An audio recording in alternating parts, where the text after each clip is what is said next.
Hi everyone, welcome to Pawpaw's Workshop. Today I'm answering questions that have been asked a number of times on my YouTube channel. And it was how I finish the projects. Well, today I'm going to show you how I use one method of pre-finishing the work before I get started. I'm also taking one graphic and making two GIFs. Let's get started.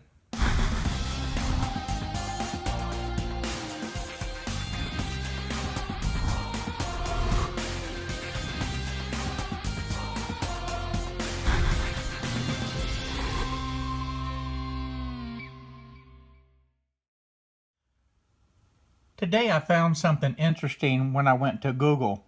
I'm looking at doing the Christmas gifts again, and I'm looking for an Eiffel Tower. So I just type in the EI and it pulls up Eiffel Tower. So I'm going to click on it, and then I'm going to go over to clip art. And when I look down at the different items, I kind of like this one. So when I click on this, my intent was to be able to bring it into Inkscape, or I could bring it directly into Easel under Image Trace. But when I click on it and I went to save image, look at what it's doing. It actually is an SVG file already. But I thought this was interesting that I went and I was expecting to find a JPEG file, and here this is an SVG. So I went ahead and opened the file, and this is how it came in without going through the image trace at all. So I zoom out, you can see the image is there and I can work with it. So this is interesting to be able to take a look at when you're out searching on Google, that you actually might find some SVG files. The gift that I'm doing is actually a wine bottle holder. I also want to be able to make some coasters. So with the vector SVG file here on the Eiffel Tower, I can actually reduce that even further and bring it back into the size that I need for my coaster. And I've already done that, but I have it in another work piece. So I'm going to switch over and let you see that this is the same Eiffel Tower that I had brought in very large, reduced it down to that 4" by 12" work piece, and now I've reduced it down to a 4x4. And now I have just Paris, France, and I have the Eiffel Tower. So what I'm going to do is come back over here to my bit selection, because one of the questions that I've had, if you look at this, my gosh, nothing's cutting. It doesn't look like the drawing. And just to emphasize that a little bit, let's go ahead and make it darker for a moment so that you can see it. And people will ask, well, what happened? How come I don't see the same artwork here as I do over here in the cut? And it's the reason being is this bit size. The only thing that it's actually showing is what this size bit is going to be able to cut. So if we change the bit to a 90-degree bit, and now look at it, you can see that everything cuts.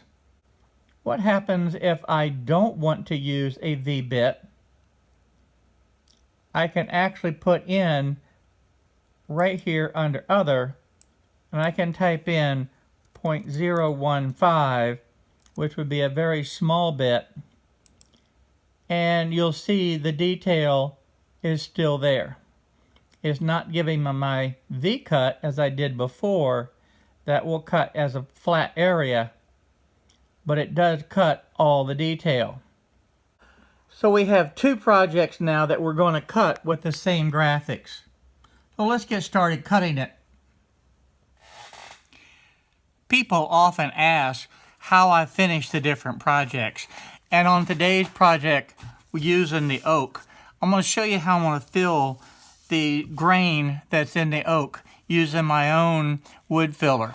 And to begin with, I'm going to be using the shellac clear to be able to make it. And the first thing we're going to do is put a coat on the oak itself.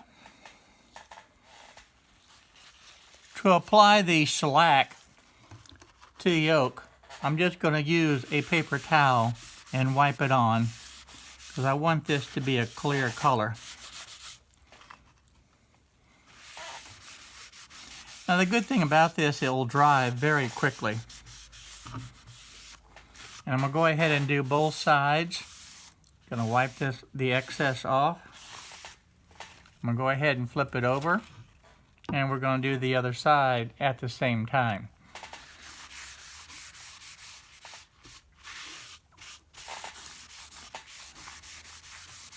Then what I'm going to do is just stand it up on its edge. Give it about 15 minutes to be able to dry. And while it's doing that, I'm going to go ahead and mix up my wood filler. Now the wood filler that I'm using is just sawdust. And one of the things that I do is I do collect sawdust and I'll set it aside with the different species wood that I'm using. So I'm using the oak, and you'll notice that there's thick, larger chunks in here as well as smaller chunks, and that's going to be okay. What I'm going to do is just take a little bit of the shellac and put it in, and we're going to add a little bit at a time. And I'm just going to mix it up. Now I'm going to mix this up, and we'll take care of the larger chunks and get those out in a minute. And what I'm doing is looking to be able to have the consistency of a paste. The other thing that you want to make sure of when you use these paper plates, don't use a paper plate that has color in it, because the shellac will have a tendency to soften that paint and get that paint or that ink into your wood putty, and that we don't want. I'm going to add a little bit more.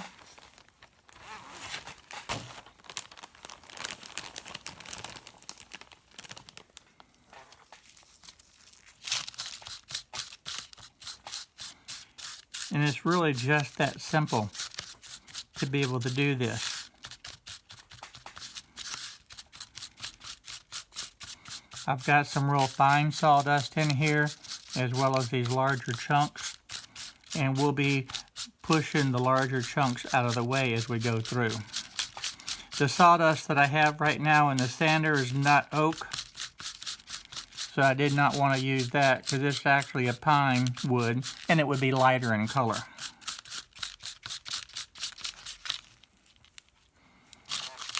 So that's really consistency that you want. It sticks together, and in essence what you're looking to try to do is make a little ball out of it, and that will work.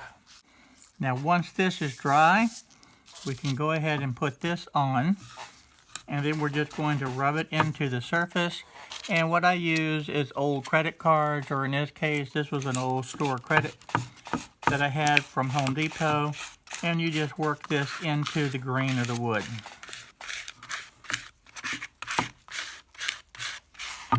And again, you can see the larger chunks that will fall away, and the smaller chunks will fill into the pores. And once we do that on the whole thing, we'll scrape off the excess, and we'll give this a few minutes to dry. Okay, with this dry now, I'm going to take my cloth, my paper towel, and rub this in again. And I don't want to stick that into the shellac, so I'm going to take just a little bit on my spoon and put that out here onto the surface. That'll be plenty. And then I'm going to work this into the wood. And this will leave a really nice, smooth finish with the pores filled. Okay, we're going to give this a few minutes to dry, and I'll put one more coat on it, and that will be it. Now, with this dry, all I need to do now is just go ahead and take some 220 grit paper, and we'll lightly sand it.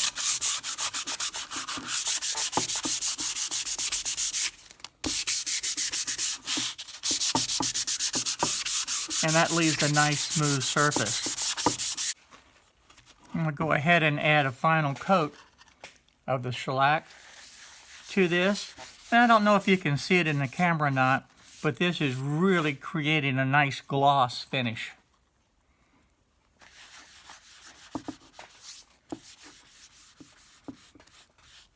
Again, I'm going to wipe off the excess.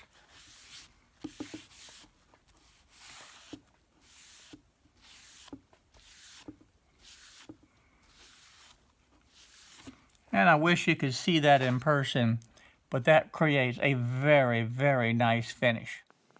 Once the finish is completely dry, I take it over to the X-Carve and cut out the graphics. And you can see that it's cutting very, very clean with nice sharp edges. And that's what you want to be able to accomplish with this.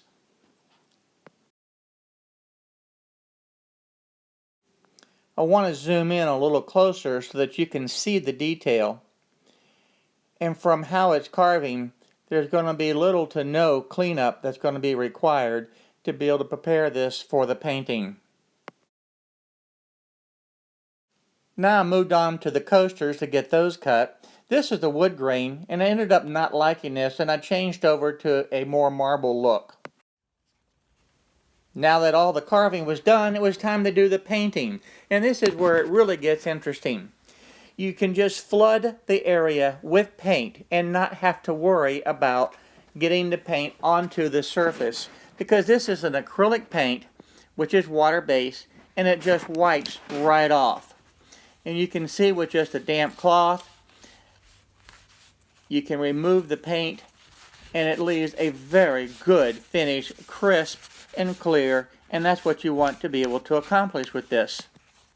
Some people have asked if I take a tiny little brush and paint each of the detail. Well, the secret's out. No, I don't use a tiny little brush.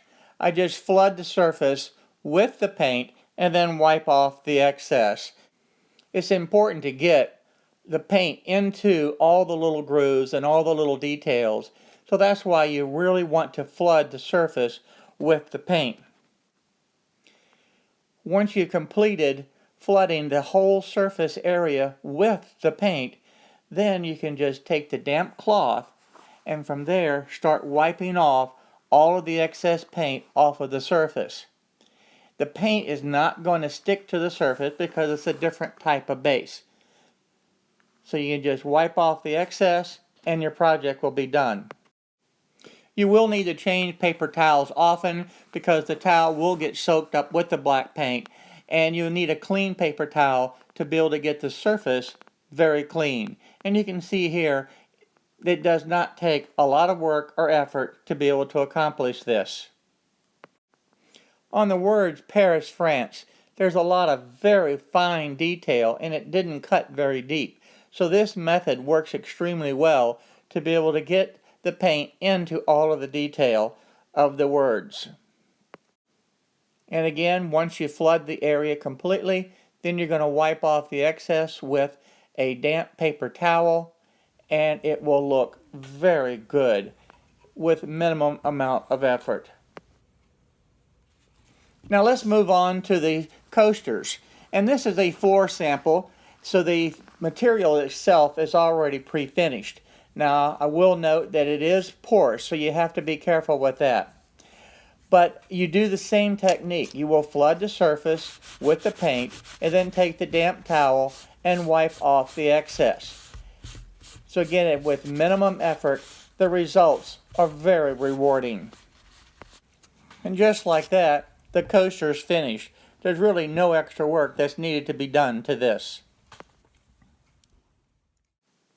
I took the project back over to the router table and I've installed a 1/4 inch round over bit. And all I'm doing here is just rounding over the edges of the project on both the front and the back, and of course for the 1.5 inch hole that's in the center. Hi everyone, thank you for watching my video today. If you like the video, please go ahead and hit the subscribe button down below and the little bell next to it so you'll be notified on the different videos that I upload. Also check out the videos over here to be able to stay up to date on the happenings in my shop. So again, thank you for watching my videos.